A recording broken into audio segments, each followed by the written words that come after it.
Porque la tierra es mi casa, porque la noche es oscura, porque la luna es blancura que engorda como adelgaza, porque una estrella se enlaza con otra como un dibujo, y porque el escaramujo es de la rosa y del mar. Yo vivo de preguntar, saber no puede ser lujo. Yo vivo de preguntar, saber no puede ser lujo. Hoy los procesos de enseñanza y los procesos de aprendizaje que se llevan adelante en las escuelas de nuestro país y en la mayoría de los países de América Latina se ven fuertemente condicionados por los requisitos que se imponen desde los sistemas internacionales de evaluación. La CETERA viene trabajando hace ya muchos años sobre el tema de evaluación en general y en particular sobre las distintas pruebas estandarizadas, incluyendo las PISA, por supuesto. Incluso hicimos una investigación ya hace unos cuantos años con una experiencia de investigación, de evaluación participativa en distintas escuelas en provincia de Buenos Aires, en Entre Ríos, en San Juan, de las cuales pudimos sacar conclusiones respecto de cuál sería nuestra propuesta de una evaluación que sea efectiva en orden a mejorar la educación, a mejorar las prácticas pedagógicas, las prácticas didácticas y las prácticas institucionales. Siempre hemos cuestionado las pruebas estandarizadas porque creemos que no son capaces de detectar justamente los problemas que tienen, los obstáculos que tiene la mejora de los aprendizajes de los chicos, porque no pueden medir procesos, porque no pueden medir contextos, porque no son integrales, porque solo miden resultados de algunas áreas. En el caso particular de las pruebas PISA, además, creemos nosotros que tienen una connotación particular por provenir de una organización como es la OCDE, la Organización de Cooperación para el Desarrollo, que es una organización económica de los países centrales, que la integran 34 países, los 34 países más desarrollados del mundo, a los cuales van incorporando algunos otros que les interesa políticamente que estén, como es el caso de Chile en América Latina, y donde claramente cuando uno lee los documentos de educación de la OCDE puede detectar que lo que están tratando de medir esas pruebas es la capacidad de adaptación de los jóvenes, porque toman chicos de 15 años con independencia del nivel educativo en el que estén, para la flexibilización laboral. Y nos parece que, por más que esto se recubra de mucho discurso de igualdad y equidad en relación al acceso a la educación, el propósito manifiesto por la propia OCDE en sus documentos es lograr sistemas educativos que mejoren las condiciones de empleabilidad de las futuras generaciones para las necesidades de las empresas, no para las necesidades y derechos de los propios jóvenes, las necesidades de soberanía de las naciones o de la construcción de ciudadanía. Y es por eso fundamentalmente que las cuestionamos. Son un modo de expresión de concretar en un objeto de evaluación una mirada y una manera de pensar la educación en la política. Para nuestra confederación el tema, la temática de la evaluación ha sido siempre un eje sobre el cual hemos trabajado permanentemente, pero no porque lo consideramos un tema solamente pedagógico, sino porque justamente para nosotros la evaluación forma parte de nuestro puesto de trabajo. Es decir, entendemos la evaluación como dimensión constitutiva del puesto de trabajo docente. Por eso nosotros salimos a discutir mucho en este contexto, en el contexto actual donde se habla mucho de la evaluación, en donde proliferan incluso sistemas, dispositivos de evaluación internacional que intentan imponer una concepción de evaluación. Nosotros salimos a discutir ese tipo de concepción de evaluación que tiene que ver con la lógica de un poder dominante y no con la perspectiva de la evaluación como parte del proceso de aprendizaje. Entonces, un poco la idea que defendemos y que salimos también parece que a veces a la defensiva tiene que ver con que no es que nos neguemos nosotros como confederación a la evaluación, muy por el contrario. La consideramos dimensión constitutiva de nuestro trabajo. No entendemos la educación si no es con momentos o instancias de evaluación. Lo que sí discutimos fuertemente son estos criterios que se nos intentan imponer con distintos mecanismos, ¿no? Que lo vemos tanto en las pruebas internacionales que conocía como las PISA, o bien en distintas jurisdicciones donde se intentan algunos gobiernos poner o imponer modos de mecanismos, dispositivos de evaluación que reproducen esas lógicas que tienen fundamentalmente que ver con la idea de evaluar desde el exterior de la educación y ligar los procesos de calidad a los procesos de evaluación. ¿Cómo articular todo esto en la construcción del movimiento pedagógico latinoamericano? Porque acá se ve con las instituciones escolares son territorios de lucha y hay que empezar a buscar formas donde las buenas experiencias se conceptualicen, se comuniquen, se organicen y den una batalla transversal en todo el territorio y en diálogo con la política. El trabajo en la escuela es pensando cómo se arma una red nacional que nos permita sistematizar información.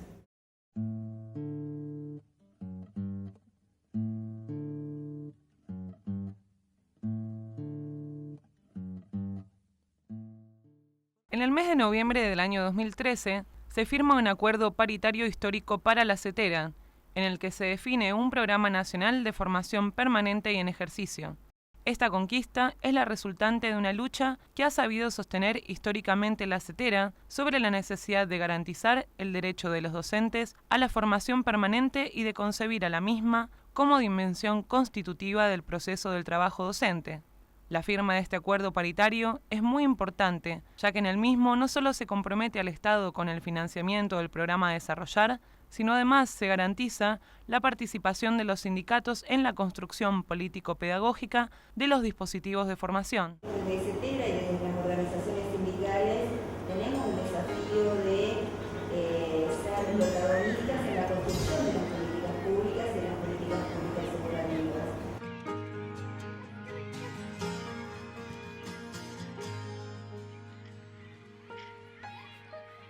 Qué inteligente fue la estrategia de la CETERA cuando pensó en la paritaria como herramienta, cuando pensó desde ahí poder generar un programa de formación permanente en ejercicio para los docentes. En el acuerdo paritario sobre la formación permanente y en ejercicio se define un componente de autoevaluación institucional formativa, integral y participativa, y desde el mismo no se plantea la evaluación como un mecanismo de control pensado con una lógica propia y aislada de la formación.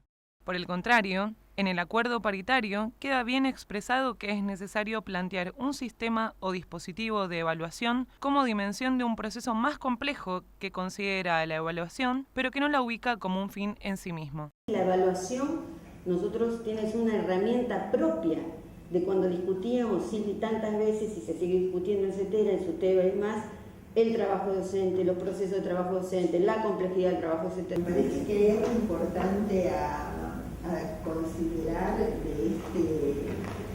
Plan Nacional de Formación Permanente que genera un ámbito de intercambio antes inexistente, que es el de los directores entre sí. Para nosotros este espacio es muy importante porque nosotros en el marco de la paritaria estamos por avanzar en discutir un convenio colectivo nacional para los trabajadores de la educación. Recientemente por una paritaria firmada a nivel nacional que tiene que ver con un programa nacional de formación permanente en ejercicio donde, si bien el foco central es la formación, la evaluación forma parte de ese proceso, pero ligada siempre a la formación, es decir, momentos institucionales, colectivos, donde los educadores, junto con los estudiantes, con los directivos, piensan en cuáles son las formas de analizar y problematizar nuestra propia realidad para ver qué es lo que estamos haciendo bien, qué es lo que estamos haciendo mal, pero no mal porque esté mal hecho en función de los criterios de la lógica dominante, sino lo que nosotros pensamos que está obturando lo fundamental que es el derecho a la educación. Entonces, si tenemos esas condiciones de trabajo para poder pensar ese instrumento, es decir, qué preguntarnos, cuáles son las mejores preguntas que nos podemos hacer en cada escuela acerca de nuestra realidad, eso es lo que nos va a llevar a realizar procesos de evaluación, pero de coevaluación institucional con todos los sujetos participantes, no para rendirle cuentas a nadie, sino para poder mejorar eso que estamos analizando como en estado crítico, en situación problemática.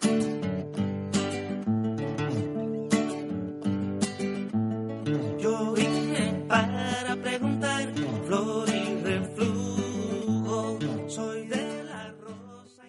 discusión que nosotros llevamos adelante, justamente hay como 4 grandes preguntas que nos parece que tenemos que hacerlo en este contexto, que una tiene que ver con el objeto de la evaluación y otra con los sujetos de la evaluación.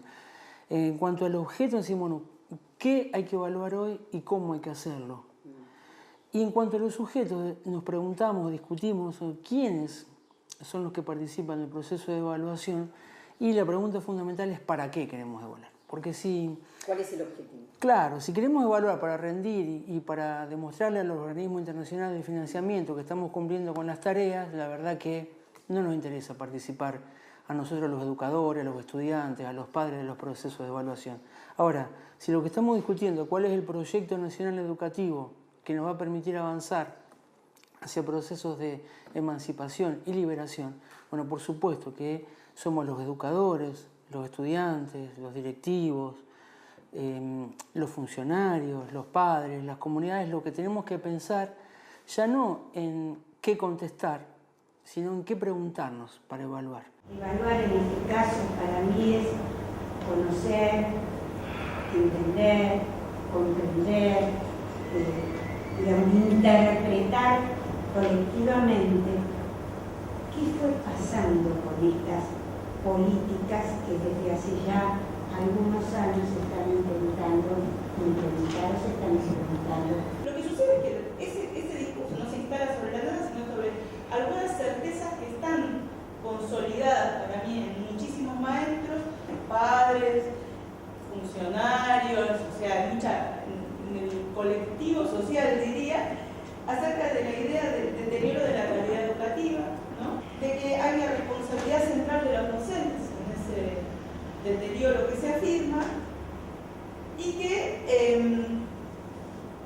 también hay una responsabilidad en el deterioro de las condiciones materiales, obviamente no existencia de las condiciones materiales, sino las condiciones culturales de los sujetos que asisten a las escuelas, ¿no? La evaluación se la plantea como algo exacto, como si fuera algo propio, que tiene vida propia, y en realidad habría que enmarcarlo en los procesos de enseñanza. Que discutamos los procesos de enseñanza y la evaluación como medio, como marco, como instrumento, como profesional, en el marco de esos procesos de enseñanza donde queremos que todos y todas pueden aprender, de hecho no solo pueden, aprenden, y tenemos que generar procesos de enseñanza-aprendizaje para que puedan construir otras cosas, otras prácticas en las escuelas, otras miradas, etc.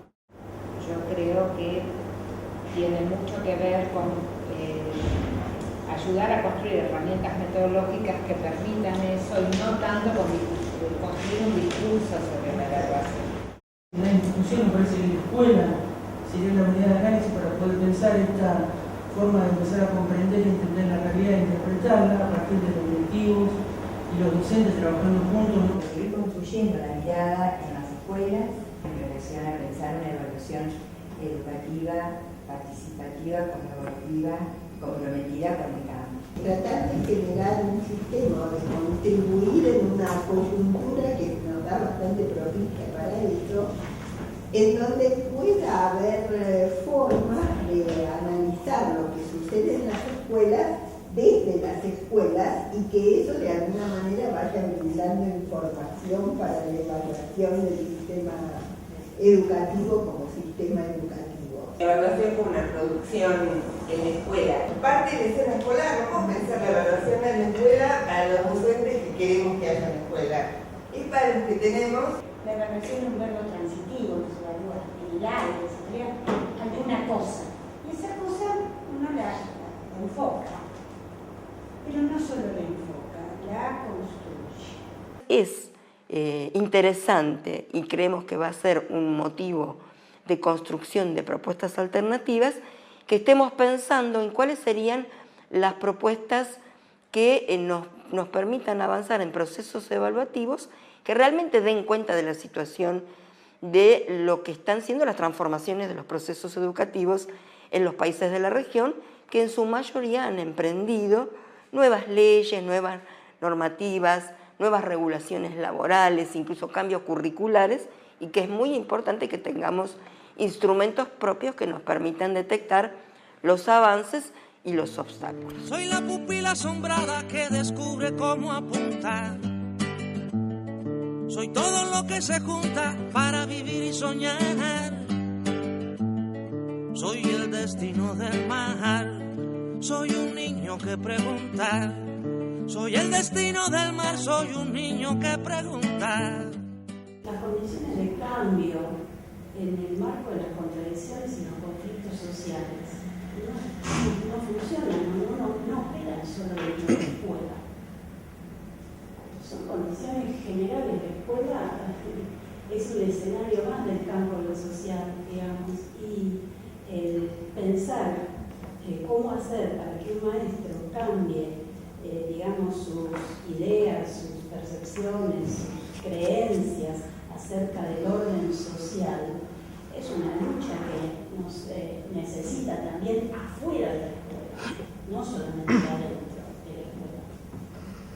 Es decir, que el conflicto tiene una dimensión histórica y de complejidad mucho más profunda, que no es solamente en la escuela. Las contradicciones y el conflicto de las condiciones de dominación se reinstalan, se recrean de una manera continua.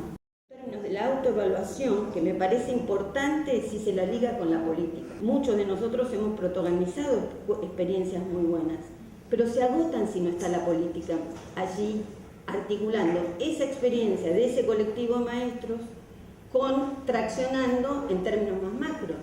Se agota, porque esa experiencia que se consolida, no hay tiempos y espacios para conceptualizarla, no hay con quién otros dialogarla. Entonces me parece que la autoevaluación puede traducirse en una lógica que es, de algún modo, creer que los docentes por sí mismos, solos en las escuelas, pueden transformar, sí, quizás la práctica del aula, pero es relativo, porque esa práctica del aula, como vemos cuando hay buenas políticas, si no se articula con otras políticas, incluso con la micropolítica, la dirección de la escuela, los propios compañeros tienen enormes dificultades. Entonces, me parece que el tema de la autoevaluación hay que ver en qué lógica y siempre traccionando con las políticas que efectivamente son transformadoras si los sujetos que las protagonizan se sienten parte de ella. ¿Cómo imaginar radicalmente la evaluación ligada a la disputa por la igualdad? Y a mí me parece que ahí es el núcleo duro, que yo creo que hay que inventar más y hay que ir por de máxima. La mirada de autoevaluación institucional, que quiere decir no individual, por supuesto, sino del intercambio, de la construcción compartida de la evaluación, o de esa mirada de qué es lo que se entiende que está pasando en la escuela, esté vinculada con la posibilidad de que todos los chicos aprendan, o sea, no es simplemente ir a mirar qué pasa. En realidad se trata de cómo la escuela se mira a sí misma. Digo porque la palabra evaluación está cargada con una enorme cantidad de connotaciones, y me parece que es importante poner el énfasis en que la gente que trabaja en la escuela conozca lo que pasa en la escuela en relación con cuestiones esenciales como el aprendizaje, y puede empezar a hacer ciertas incursiones, ciertos intentos de que los chicos, de generar mejores condiciones para que todos aprendan. Hay problemas nuevos y los compañeros en esa coyuntura de la escuela tienen que poder interpretar que son complejidades nuevas de estar avanzando en la universalidad del derecho a la educación, y que no son las complejidades de los 90 donde los pibes estaban por fuera de la escuela, porque esas nos plantean un escenario totalmente distinto para adelante, con los pibes adentro que con los pibes afuera. Me parece muy importante reconocer, primero, pensar en la evaluación vinculada con la política de inclusión, entendiendo que inclusión quiere decir que todos los alumnos aprendan. O sea, no quiere decir que estén en la escuela solamente, sino que quiere decir que progresen en sus aprendizajes. ¿Cómo pensar el concepto de justicia social? Hasta ahora se ha hecho muchísimo, pero da la impresión que justicia social es distribución de bienes, de ingresos, de servicios, de derechos. Pero la escuela justo opera sobre algo que no se distribuye, que no te enojes, la transmisión, el conocimiento y algo más, y un plus más, la transmisión en un sentido mecánico, digo, pero ese plus es justamente lo que queda afuera de esa justicia pensada en esos términos. En un momento se habló de inclusión, en otro momento se habló de igualdad, en otro momento se habló de justicia social. Me parece que fueron las tres categorías con las cuales se fue marcando desde dónde mirar eso que es lo que pasa en la escuela, lo que hay en las instituciones, los procesos de forma. No es mirarlos desde cualquier lugar, no es desde el rendimiento del plan de estudio, no es desde las notas escolares, no es desde el rendimiento en las pruebas, es desde aquí. Me parece que eso, compañeros, marca la diferencia, salta la santa, marca el lugar fuerte, que por supuesto no basta con decirlo así, sino vamos a tener que transpirar bastante en decir cuándo y cómo y de qué manera, no desde el ideal, sino quizás desde la realidad de situaciones, de experiencias concretas, los docentes y las escuelas caminan en función de construir justicia social, construir igualdad, porque puede haber hermosas experiencias pedagógicas, pero que no toquen estos núcleos, ¿sí? Es decir, que sean dirigidas, miradas, construidas desde otro lugar.